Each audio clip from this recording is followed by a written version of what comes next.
When it comes to the strengths of Aquariuses, we're talking about them being progressive, original, independent, helping others, and even a good listener. When it comes to their weaknesses, however, we're talking about them being uncompromising, temperamental, and even aloof. Aquariuses are shy, but they can be very eccentric. No matter what side they fall into, they're considered to be deep thinkers. They look for the best possibilities out there to better themselves without looking at only one side of things. These are the type of people that need time to be alone. Don't bother them, that's their reset mode. It can be hard to open up at first, so bear with them and try not to get turned off by their unenthusiasm personality traits.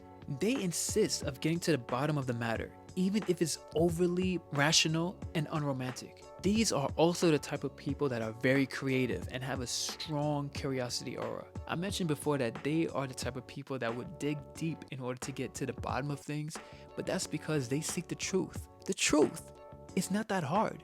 Give them what they want. I hope that you guys enjoy this quick bada bing bada boom toot boom boom type style of content. If so, I have the other zodiac signs in the exact same format, so do check it out. If you want to see something that's a little bit more in depth, I have a whole playlist describing each of the zodiac signs. Check that out too if you want. But until next time, matane.